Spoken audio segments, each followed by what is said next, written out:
There was a man called Jimmy Brooks, who was always running into crooks, till one chased him down and he had to talk his way round that Jimmy isn't as dumb as he looks. I know what you're probably thinking, no, I haven't developed a sudden interest in poetry, but today's video is an interesting one. It's a creepy one. It's gonna make you shit yourself twice. It's very niche. No, it's just a creepy video. Now, if you recall back to Red Dead Redemption, there was a certain stranger mission in that was broken down into 3 parts, simply titled, I Know You. If you've forgotten, allow me to jog your memory. Hello, John. John Marston. Do I know you? I hope so. I seem to know you. I'm pretty good at remembering faces. Are you? Do you remember Hattie McCourt's face? Who? She was a girl Dutch Vanderlyn shot in the head on that raid on the ferry a few years back. Same one you got shot on. Pretty girl, until her eye was hanging out by a thread of tendon and her brain was plastered over a wall. Not really. Then why would you remember me, friend? You've forgotten far more important people than me. What's your game, friend? I don't have a game, John. Listen, sometimes I just wish I'd known more about life. Wish I'd had better guidance. A friend of mine was drunk as a skunk in the saloon on Thieves' Landing. I think he's gonna be unfaithful to his dear wife. Why don't you head over there and see if you can advise him how best to proceed? What do you think I am? I know what you are, John. Just if you've got the time, friend. Welcome to Nuevo Paraiso, John. Where do I know you from? You're famous, John. You're the man who shot a bunch of banditos as soon as he turned up in this country. You're a man who decided right and wrong, between a man and death, between a man and his wife. And who are you? You know, I admire you, John. I hope my boy turns out just like you. For your sake, I hope you don't. You kill people so easily, yet you respect the vows of marriage. That's very curious. I'll let the appropriate authorities judge my morality, friend. Yes, you will. And they shall. Anyway, I hear that an old nun is traveling from the monastery, taking the money she raised at the bank.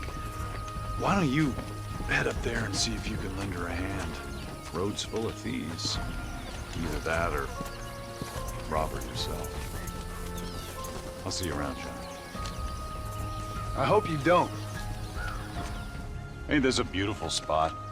Sure. What are you doing here? My accounts. I'm an accountant. Is that so? In a way. What's your name? You know, it's the darndest thing. I can't remember. Tell me your damn name and where you know me from. Well, I know you from Mexico. I know you from back out west. I know you from all over. Tell me your name or I won't be responsible for my actions. Oh, but you will. You will be responsible. This is a fine spot. See you around, cowboy. Damn you! Yes, many have.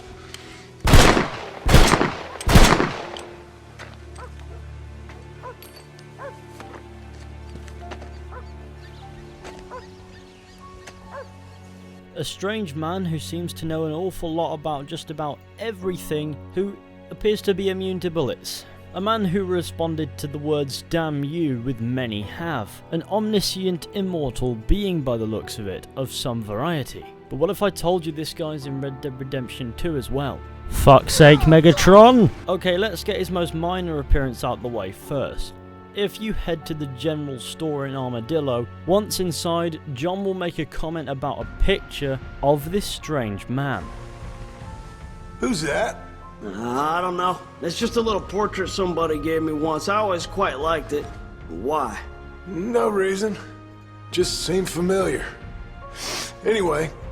As you can see, the portrait is of the man that we actually saw in the first Red Dead Redemption game. Why it's here is unknown, but for some reason John felt compelled to ask about it, and just like for some reason the shopkeeper decided to keep it. Also, you can find what appears to be his house. The house is located in the southwest of the bayou, just a little bit northwest of Saint Denis. And as we'll soon discover, it's filled with creepy shit. And as John Marston, that creepy shit will change depending on several things. Before we get into what exactly, why don't we go ahead and take a look at what's inside of this creepy man's gaff. So the first thing that you'll be met by when you enter the room is the whole colourful theme of it. It's filled with paintings and writings on the wall and poems on tables and things like that. In the corner of the room sits a standing mirror. There's an incomplete portrait There's an incomplete painting in front of you, and to the right of these paintings there are paintings of animals that correspond with your honour. Low honour, for example, will give you a wolf and a coyote, whereas high honour will give you an eagle and a deer. I entered the house with medium honour, it wasn't swinging either way, so I had an eagle and a wolf. Now onto the writings and things on the walls.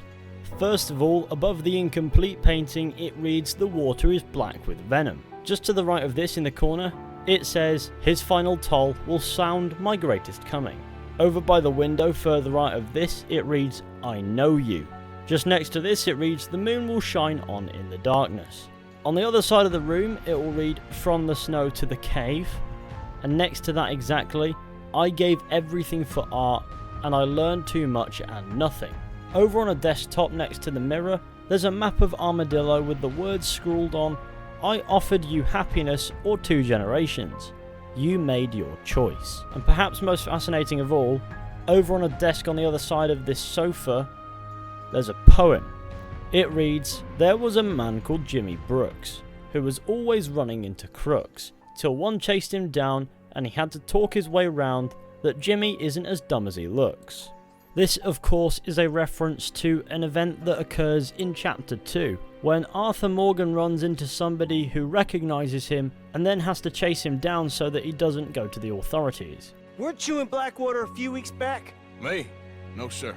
Ain't from there. Oh, you were. Well, I definitely saw you with a bunch of fellers. Me? No. Impossible. Listen, buddy, come here for a minute. I saw you. Come here.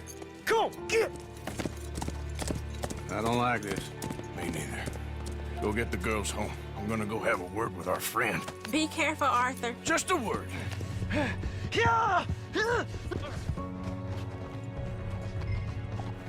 Mister, please! I'm sorry! Why are you telling lies about me? No. I got it wrong, partner. I got it very wrong.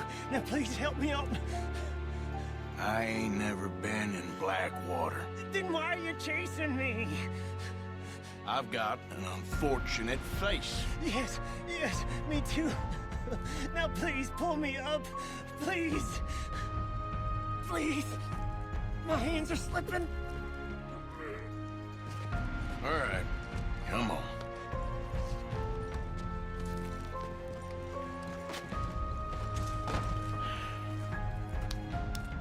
You okay, partner? No, I am not. I'm a mess. Well, you ain't dead. There is that. Jimmy Brooks. I think it's best for both of us if we pretend this never happened. Well, I agree. You saved my life. You're a good man, and here. You want a pen? It's one of them steel ones. Oh. That's very kind of you. But I'm not a good man, Jimmy Brooks. Not usually. You see, I was in Blackwater. I killed people. And maybe I should have killed you. Should I have killed you, Jimmy Brooks? Me? I never saw you. Not now, not never. I think we have an understanding. Of course we do. Jimmy Brooks. I will remember that. Now, if you choose to kill Jimmy Brooks, the poem will read differently. I believe it will read, There once was a man called Jimmy Brooks who was always running into crooks, but the man from the ferry found him far too contrary. Now Jimmy's family don't see him very much. So what is meant by the ferry? It's a metaphor for death. So if you kill Jimmy Brooks, the poem will indicate it. But what is Jimmy Brooks' significance? It's just a reference to the player's choice and actions. Now if you take a photograph of this hut with your camera and then go into the social club, you will be met by quite an interesting caption. It'll simply read, serial killer. But who does it mean? Does it mean whoever owns this hut, because there is literally a skull on the table in there? Could it be Jimmy Brooks? Or could it be us? Or could it be the biggest killer of them all, death itself? Okay, that one kind of goes without saying, because you can't die without dying. Okay, now for a little bit of icing on the cake, if you will. At least for this location. If you keep visiting this location as John Marston, the painting will gradually finish itself. And once it's finished, you will be met by this.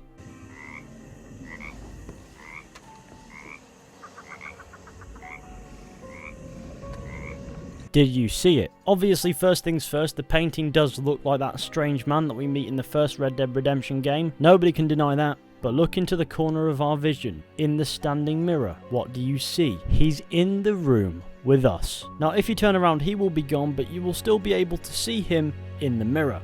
The strange man, Death himself, is watching us. Okay, the death part is just a theory at this point, but hold on to your hats. We can all agree he's doing the exact same thing. John will make a note of this in his diary, which reads, "This place made me feel like I was being watched. Queerest feeling I ever felt. Hard to explain, fascinating and awful and seductive all at once." Now you can encounter a guy camped near Armadillo who will have this to say about a character fitting the description of this mysterious guy. Used to be quite a nice little town too. Now it's just dust storms and disease and death. They taking the burning bodies because they can't bury them fast enough. I mean, when you see it, it really feels like something biblical. And I ain't a religious man. Yep. Really, it's a sight to behold. I certainly ain't never read the Bible on account of me not reading and all, but for a place to turn like that, so bad and so fast, you can't help but thinking, this can't be of natural causes. Folk there are calling it a curse. And I ain't a superstitious man, but it's hard not to see it any other way. They're saying this figure appears sometimes there in the distance. Black suit and big top hat, then disappears. Shadowy, like he ain't of this mortal realm. The Reaper and his Sunday best. Maybe they're being punished for sins or something, I don't know. I got enough sins on my tally to figure I'm gonna stay well away from there. And I ain't a betting man, but I'd put my money on this. Way things are, won't be long before Tumbleweed is the only town left in these parts, and there won't be nothing in Armadillo but ghosts. Reaper in his Sunday best. Now that's quite an accurate description. He's well dressed, and he's drawn to places where death soon follows. He knows all, he sees all, and he's always watching. He's not mortal, he must be some form of demon. He might even be the Reaper himself. Ladies and gentlemen, I introduce you to Gavin. He's definitely not Gavin, that was a joke and one I don't regret making. Now I personally believe that this guy is Death. He is the Reaper. Not necessarily an evil being, but an indifferent one. He could also be some form of demon or something truly evil, but all in all, I do believe that whatever he is, we can all agree that he is not of this world. But what makes me think that he's Death is in his final encounter with John Marston in Red Dead Redemption, he says, "This is a fine spot. See you around." That spot later became the site where John Marston's grave was. But anyways, there you have it. Be sure to let me know what you think down in the comments section. Thank you all for watching. I hope you enjoyed. Be sure to go ahead, leave a like, subscribe, share the channel with your friends and all that wonderful stuff. And I'll see you all very soon with another video at some point.